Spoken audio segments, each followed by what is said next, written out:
Good morning, everyone. Hopefully you can see me well. Um, my name is Sharina Shaw of the Melanin Unschoolers, and I am so incredibly happy and humbled and honored to be here holding space with you all this morning. I am really excited to be here. So a little bit about me so that you can get to know who you're talking to for the next 30, 40 minutes or so. My name again is Sharina Shaw. I'm also known by Oki Kilo. I respond to both equally.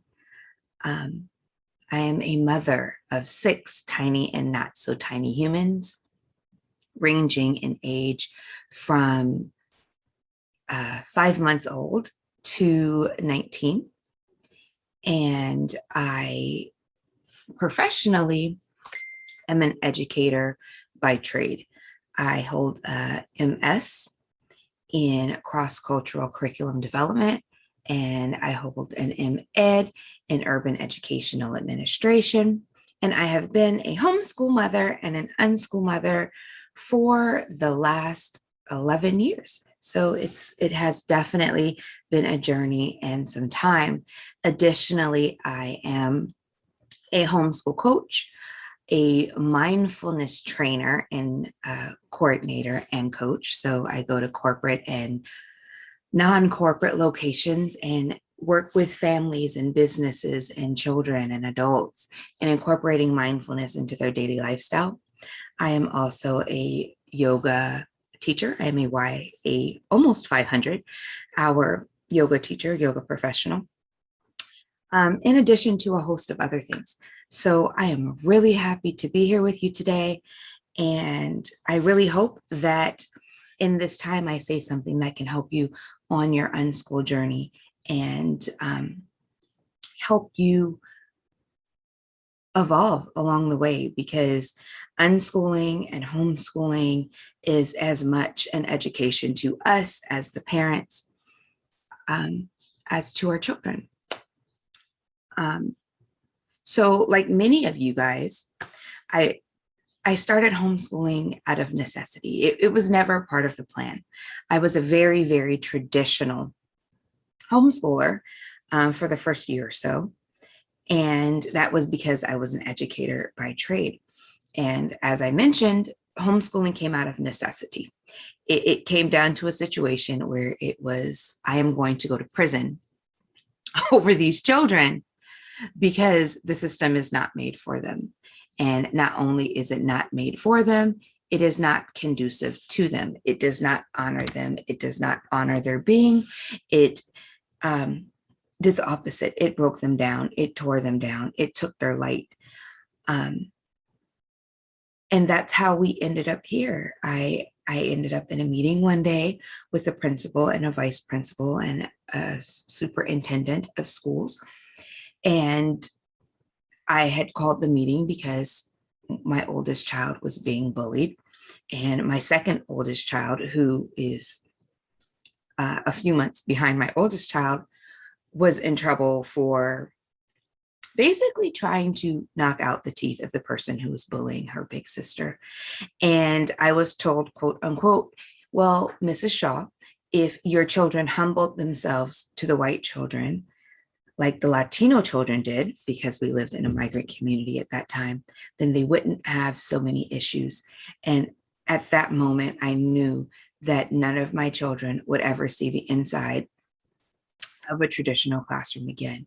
So I am here for the same reasons initially that so many of you guys have come to this light. So that's just a little bit about me and my background. Some of you have had the opportunity to meet my children this week in some of the panels. Some of you guys have had the opportunity to meet me earlier this week in some of the panels. So I just wanted to introduce myself for those of you who have not had an opportunity to meet us. Today, I come to speak to you about decolonizing education with head and heart. And my key word for the day is alignment. alignment. Oh, you will find alignment to be a word that is a blessing, is a trigger, is a curse, is all of the things. Because if you are in alignment, alignment is just, it is beautiful and it is abundance and it is freeing and it is balance. But if you are out of alignment, the concept of moving the gauge towards alignment is a challenge. So I am here to have that discussion with you today. Unschooling While Black is the revolutionary act of reclaiming our children's light and being of service to the collective evolution of our people.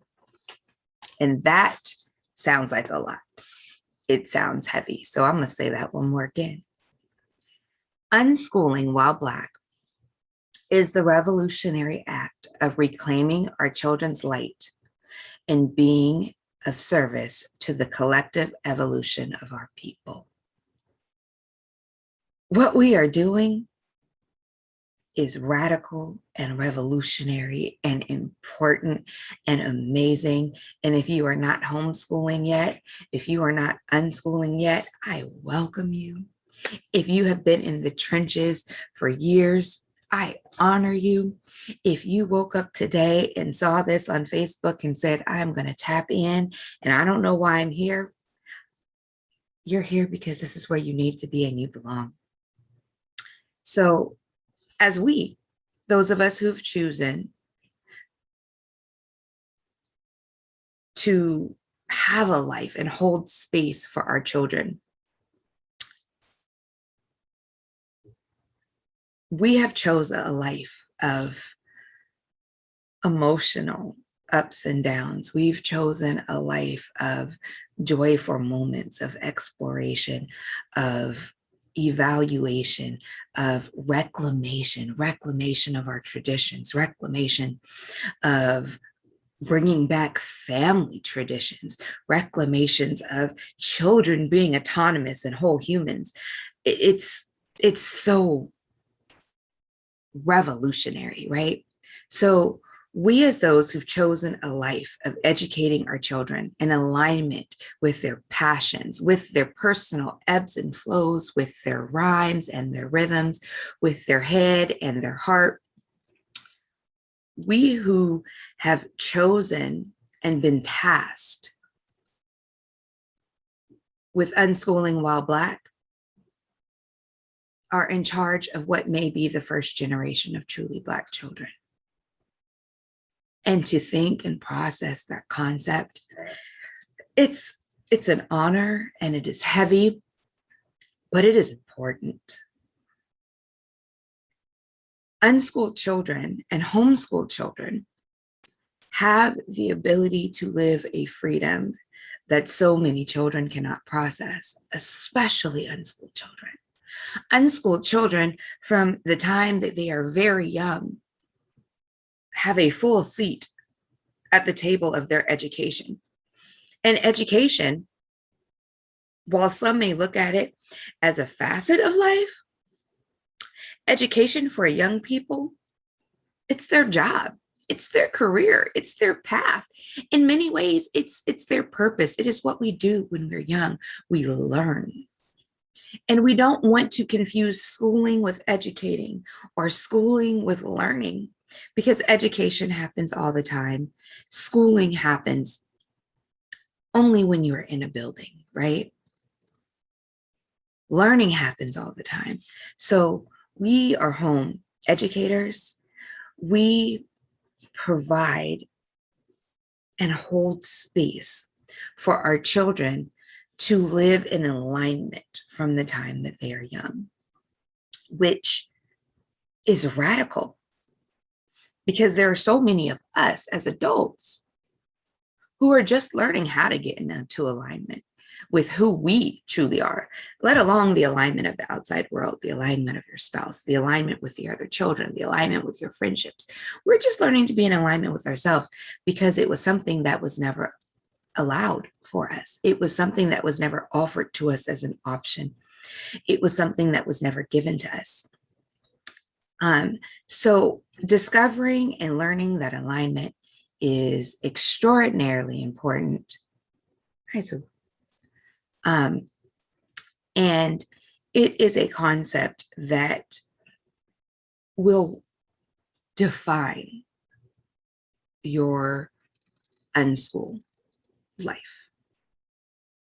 If your home and your family and you, as the person who is tasked with educating your children, are in alignment, you will raise tiny and not so tiny humans who live in alignment and in abundance. So let's look deeper at what this means. What is this journey that I am speaking about? What is the alignment that happens in home education? What is the alignment that happens within ourselves, within being tasked with being the person who is the provider of said home education? It has been said that unschooling is a journey, and our tour guides are pretty amazing. Tiny and not so tiny humans, but it is a journey, right? Most of us start this journey mimicking school at home with boxes and boxes and boxes of curriculum and saying, why aren't you sitting this? Why aren't you enjoying this? You know, my friends' kids like this. Why don't you? And over time, we learn that our children are individuals and autonomous. And this child likes to learn by seeing, and this child likes to learn by hearing, and this child likes to learn by feeling, and this child likes to learn by doing and touching. And there is a mixture of sensory senses that go into every child that we learn to value. And as we begin to unschool, because most of us didn't start unschooling, we evolved into unschoolers, we realize that healthy children learn. Healthy children learn regardless of what we put in front of them. And that if we give healthy children the means and the opportunity and the access to learning, to the tools of learning, that they will learn really well. Excuse me. So once you get that out the way, you can say, okay, bigger than 5 plus 5, bigger than what happened in 1776, greater than what is the 13th Amendment, greater than A squared plus B squared equals C squared, is what really happens when we are unschooling. Unschooling is a journey. We've established that. But what is it a journey towards? Right? Unschooling is a journey towards healing. Unschooling allows us to hold space to heal generational traumas, to heal self-limiting trauma that is often inflicted because the world around us tells us what we can and cannot be. Unschooling allows healing our communities. It allows opportunities for service. It allows opportunities for invention and innovation. It allows opportunity for the radical act of joyful Black children, right? And it's very sad that the act of children who are regularly joyful is revolutionary and radical. But I am here to tell you it absolutely is so. Okay, it absolutely is so. But healing is not, it's absolutely not the destination of unschooling, nor is it the destination of homeschooling. The destination is wholeness. The destination of this journey that we're taking with our children and alongside our children, because they're not taking it alone. We're not taking it alone. It is a collaborative effort, right? The journey is a destination to wholeness. The healing is the journey of getting to wholeness. And let's really unpack that. Let's unpack what that looks like as unschoolers, right? It takes wholeness to trust your children. It takes wholeness to trust that you've instilled the values, you've instilled the work ethic, you've instilled the drive in them to do what it takes to learn when you are not forcing them to fill out a worksheet every day, when you are not testing them every week, when you are not making them do something in a compulsory manner. It takes wholeness to know my child got this. My child will learn. My child will be joyful. My child will be innovative. It takes wholeness to sit in that when the people around you coming from all directions in your life are saying, but does he know 2 + 2? But does he know this, this, this? But what about this? But what about rigor? But what about, right? It takes wholeness to sit in that despite all of the things that are coming at us as adults, as parents, from the outside in, and say, but I trust my child. My child is healthy, and healthy children learn. My child is autonomous. They were born autonomous, and they were born whole. And they have a seat at the table that is their life, right? So this is why this working towards wholeness is so important. And even those who've been doing this for, years, sometimes have those moments where we're like, okay, is this going to work? Are they going to do what they need to do? When your children decide they're in a phase where they don't want to do anything, it sometimes is difficult to realize, okay, they're in a phase of needing self-care. They're in a phase of replenishment because something greater is coming, right? It's very easy to say they're being lazy. They're being difficult. They don't want to learn. I put all of the resources out for them. The library is full. They have front-loaded information. They have access to all the things, but they just want to sleep. It's much more difficult to say they're in a space of replenishment. And when they are done, they will be ready to tackle whatever is next for them and to trust and respect them as whole and autonomous humans, that what's coming next is going to be worth the replenishment. It's not an easy thing. It is not an easy task. It's not an easy ask. It's not an easy belief to hold sometimes. Sometimes you get really nervous. I'm here to tell you that if you are a human in alignment, not only is it normal that they go through replenishment periods, but it is normal that you sometimes say, what is going on here? Why are they not doing this? What do I need to change? What do I need to fix? What do I need to do? What do I need to give? Instead of saying, they're replenishing, I got it. Okay, being in alignment is also acknowledging your natural instincts as a parent. It is also acknowledging your concern and fear in being a parent of a Black child, especially a parent of a Black child if you are here in the US. Respect your fear, then unpack them. Respect your fear, and then find the root of what you are afraid of and address that within yourself and continue to honor your child. This is alignment.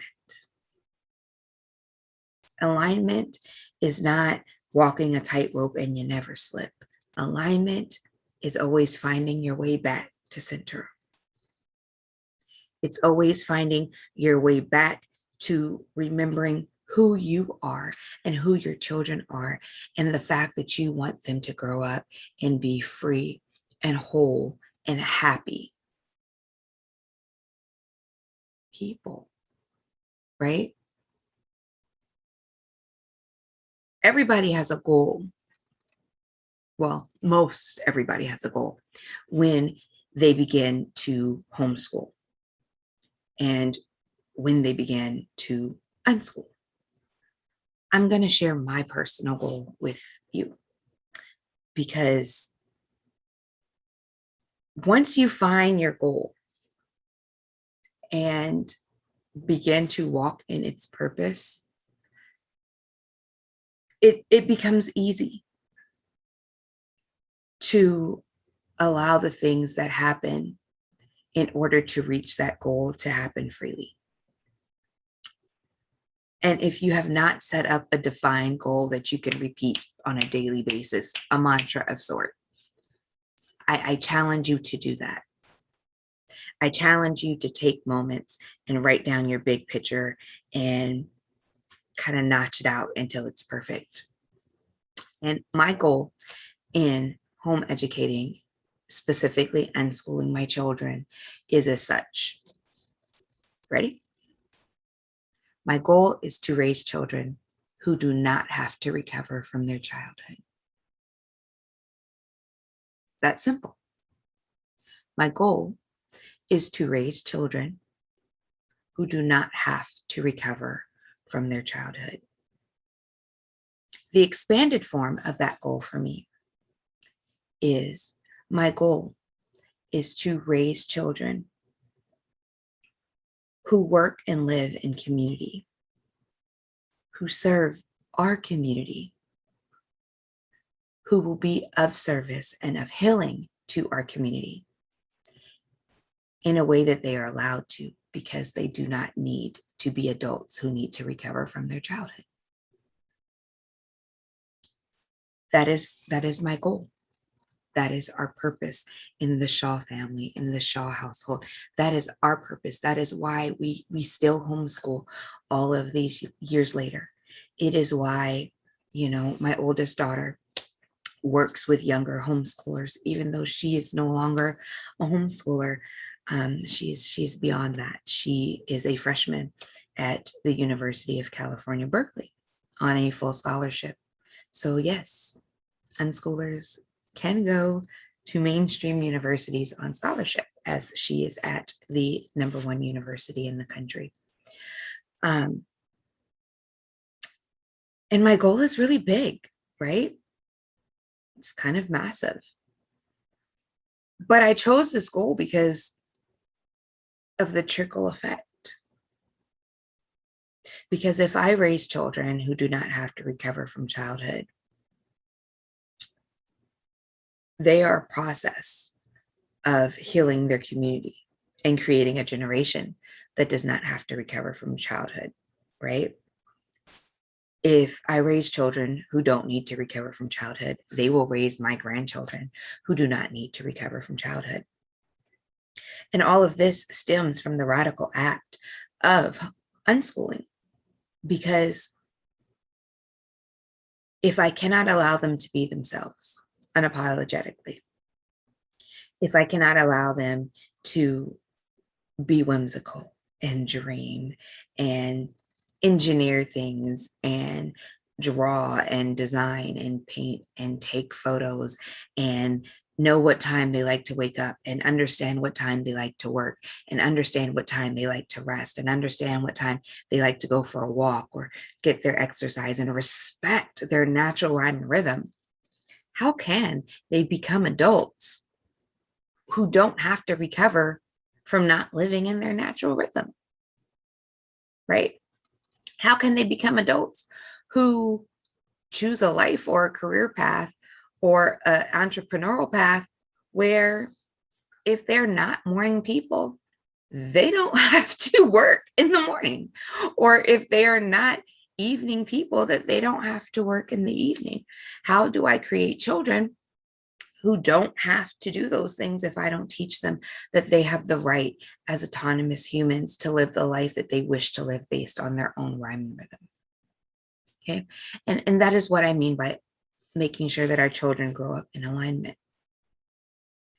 Not alignment with me, not alignment with their father, not alignment with the outside world, alignment with what traditional school looks like, alignment with their siblings. The first and foremost thing that we have to teach them to align is themselves, their organizational bodies, their physical beings, right? After that comes the alignment of their emotions, their emotional landscape. After that comes alignment of their relationships within our household. After that comes the alignment of close family and friends outside of their household. And by the time they've learned to align themselves physically, emotionally, align within the household, align without the outside of the household, after that, then they're prepared to choose how they wish to align themselves with the outside world. And the key word there is how they choose to align themselves with the outside world. For some, that might look like my oldest, who was 18, who said, I choose to align myself by going to college. However, it may not be a 4-year path. I think I want a 5-year path because I want to take 3 majors and I really want to create something that I've never seen before. That is her alignment with the outside world. My 17-year-old, her alignment with the outside world is kind of being formed right now. She is in her final year of being an unschooler in my home. We will graduate her in 2022. And for her, she's not sure what that looks like. She's applying to colleges and universities because we believe in preparedness. We believe in holding our options in this household. But part of her wants to focus on her businesses. She has 2 profitable businesses. Part of her is like, well, I'm almost done with my AA right now. Maybe I'll just finish it up in business and focus on that. Part of her is like, well, I really want a college experience. And it is up to her to choose what her alignment with the outside world looks like. For the younger children, we're building that as we speak. Every single day, we're building what that looks like for them, how that feels in their body for them, what the sensory processes for that looks like for them. So we have to realize that we hold a space of the neutral observer as the parent when we are unschoolers. And that is the most difficult task I have ever undertaken in my life. Because sometimes we have visions for our children, hopes for our children, dreams for our children, ideas for our children. And holding the space of the neutral observer means supporting your children where they are, supporting your children as who they are, supporting your children in what they choose to be and what they want to be, which doesn't always align with what we want, hope, and dream for them. Doesn't always align. As guides, it is important for us to give them the information, the access, the guidance of what we feel is best, while holding space for them to learn to try, to perhaps fail, because failure is important and it's good when you're at home. And to get up and to be a soft space, right? As guides, we're a soft space so that they can try it again. Or reframe their whole thought process and try something different. It is not our job to say this is what you must do. I mean, there are some circumstances where you must do things like you must wash your butt. But for big picture things, like it's not our job to say you must go to college. You must work a 9 to 5. You must, you know, not have children until you're 35. You must. No. It's our job to say, well, in my experience, X, Y, and Z has happened. Here are some resources so you can find out other experiences if you choose to do so. If you want to talk about it, I'm here. I'm holding space for you. And then allow them the space to make their own decision. And again, it is difficult and I get it.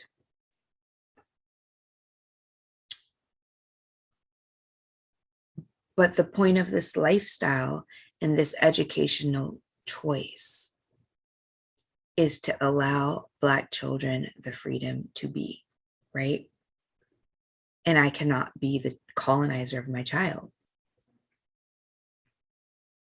I think it was Akilah Richards who said something along the lines of,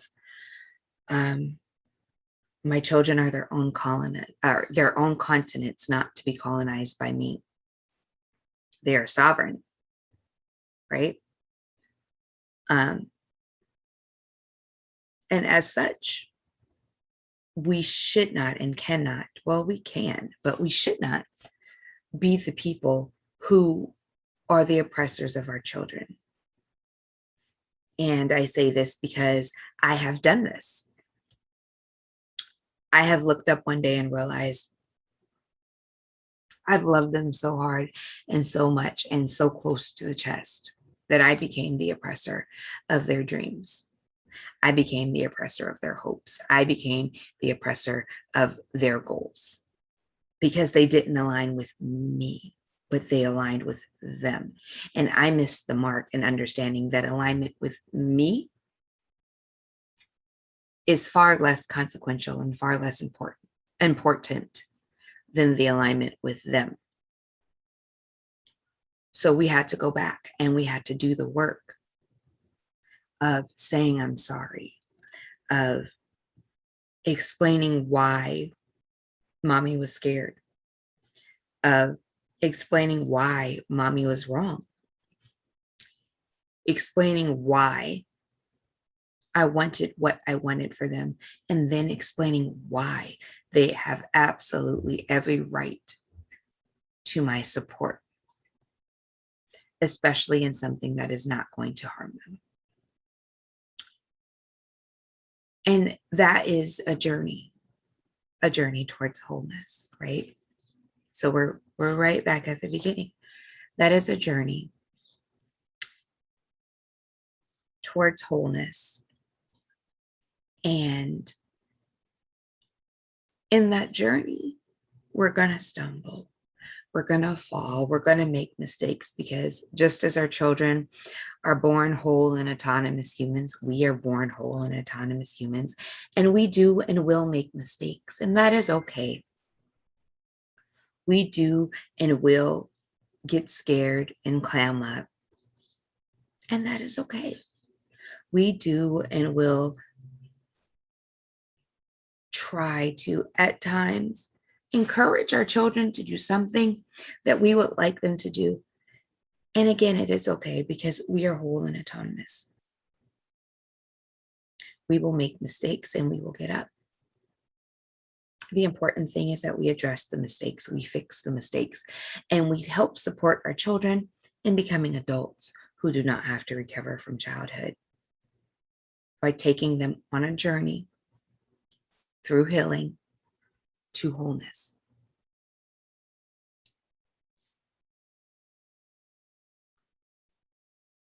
There has never been a generation of parents, of Black parents, reclaiming our children's autonomy in this way before. There have been some, but it has never been a collective, right? We are doing hard things. And I'm proud of you. I am proud of us. I am proud of us for choosing them, for choosing every one of these babies, mine and yours, all of which are mine, because all Black children are my babies, and saying, no, I am not going to let the system colonize my children. I am not going to let the school system oppress my children. I am not going to personally be the colonizer of my children. I am not going to allow the outside world, family, friends, or not, to colonize my children, to oppress my children, to hold their dreams hostage, to say they are not possible. I am proud of us because what we are doing is a revolutionary act, and it is a really big deal. And I hope that you hold that every day moving forward, knowing that what you are doing is not a small feat, nor is it a small task. It is a really big deal.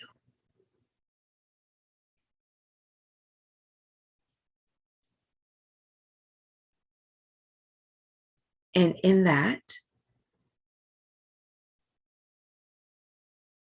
you are changing the face of what it looks like and feels like to be Black in America.